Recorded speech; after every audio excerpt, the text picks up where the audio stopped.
5ই August নয়, আমি June মাসের শেষ দিক থেকে এই বৈষম্য বিরোধী আন্দোলনকে, কোটা বিরোধী আন্দোলনকে আমি সমর্থন করেছি। কিন্তু আমি বুঝেছি যে কি হবে।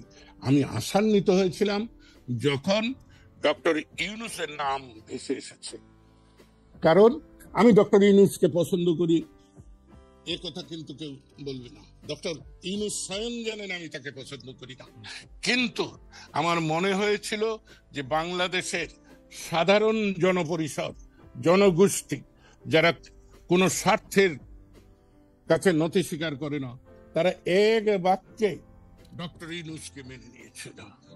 এবং আজকে বাংলাদেশের এই 5-6 মাসের অবস্থাটাকে আপনি দেখুন। না, সেজন্য তো আওয়ামী লীগ দায়ী, সেজন্য তো আওয়ামী লীগ দায়ী, সেজন্য তো আওয়ামী লীগের 15 বছরের দুঃশাসন দায়ী। প্রতিষ্ঠানগুলিকে ধ্বংস করা হয়েছে, পুলিশ, সেটা বলছি, পুলিশ, আমলাতন্ত্র, আমি তো স্বীকার।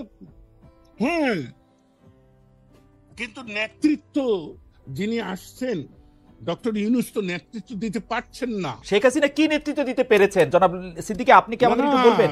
শেখ হাসিনা তো লুটপাট ছাড়া আর কি নেতৃত্ব দিয়েছেন আপনি আমাদের বলেন। আমি তো বলি নাই যে শেখ হাসিনা ভালো কিছু করেছেন, কিন্তু শেখ হাসিনা দেশটাকে একটা স্থিতিশীল অবস্থায় রেখেছিলেন, সকল কায়েমি স্বার্থবাদীদেরকে সুবিধা বন্টন করে একটা ব্যবস্থা রেখেছিলেন।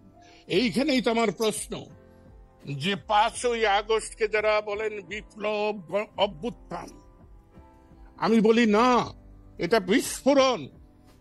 বিস্ফোরণ যদি না হবে, আপনি বলুন 5ই আগস্ট 5টার সময় গণভবন ধ্বংস করলেন, জাতীয় সংসদ ধ্বংস করে যাদের নেতৃত্বে তারা সুরসুর করে ক্যান্টনমেন্টে গেলেন কেন? সেনাপ্রধান ডাকলেন আর চলে গেলেন সবাই। না, এটা খুবই পার্টিনেন্ট কোশ্চেন, কিন্তু আমরা একটু আগের থেকে আসতে চাই লতিফ ভাই। আমরা আপনাকে তো আর সবসময় পাই না। আপনি বলেছেন যে শেখ হাসিনা বাংলাদেশকে স্থিতিশীল অবস্থায় এনেছিলেন। আপনি কোন স্থিতিশীলতার কথা বলতেছেন এটা একটু বলবেন? আমাদের রাজনৈতিকটা ছিল অস্থিতিশীল, 3টা ইলেকশন হইতে পারে নাই।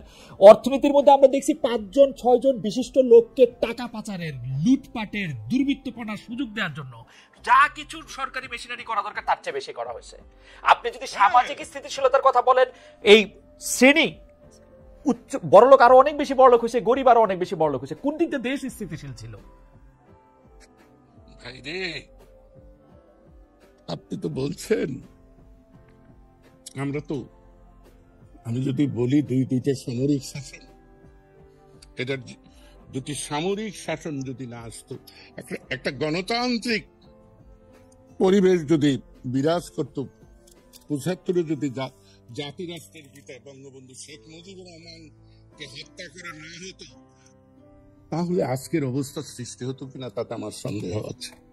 তাই শেখ হাসিনা তো বাতিল মাল, সে গণদুশ্মন, এতে আমার কোনো কথা বলতে লজ্জা নাই, এবং তার সঙ্গে কাজ করেছি সেজন্য আমি অনুতপ্ত অবশ্যই।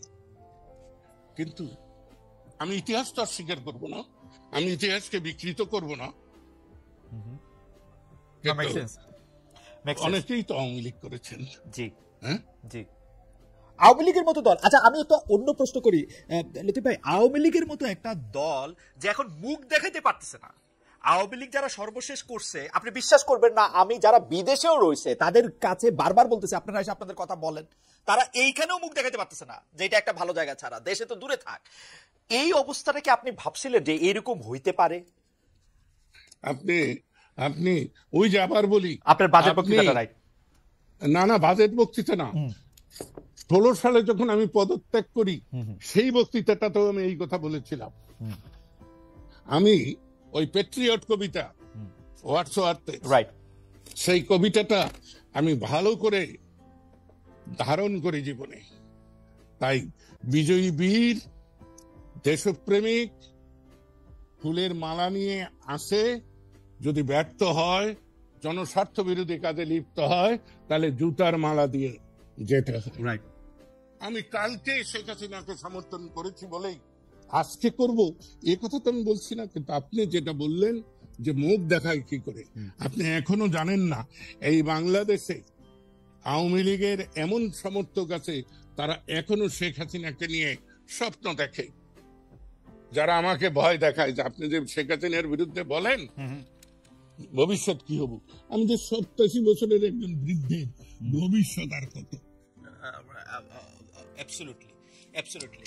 আচ্ছা, জনাব লতিফ সিদ্দিকী, আপনি দীর্ঘকাল ধরে শেখ পরিবারকে জানেন, চেনেন, আপনার সাথে মানে আপনার সাথে আওয়ামী লীগেরও একটা নিবিড় সম্পর্ক রয়েছে। আপনি আমাকে বলেন তো, যেই লিডার কোনো রকম কোনো আগের থেকে পরের থেকে কিছু না বলে দেশের তার যারা সাপোর্টার তাদেরকে বিপদে ফেলে, শুধুমাত্র উনি যাদেরকে তাদের পরিবারের অংশ মনে করেন তাদেরকে হিন দিয়ে, শেখ তাপসকে আগে চলে যেতে বলছেন, তার আত্মীয় স্বজন আগে চলে যেতে বলছেন, শেখ রেহানার বিয়ার আগে চলে গেছেন, উনি চলে গেছেন, তাকে নিয়ে আর মানে ভাবনাটা কি, আর মানে এটা কারণটা কি?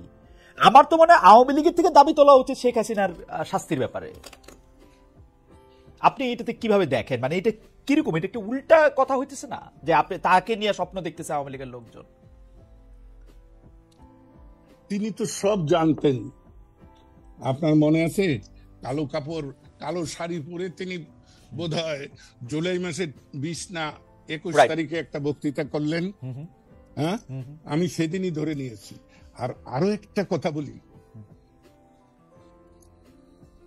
পাকিস্তানে বলুন আর বাংলাদেশে বলুন, যতবার জরুরি আইন জারি হয়েছে তখনই দেখা গেছে সরকারের পতন হয়েছে। আপনি হিসাব করে দেখেন, 69-এর গণ আন্দোলনে যেদিন জরুরি আইন জারি হয়েছে তার 15 দিনের মধ্যে আইবের পতন হয়েছে।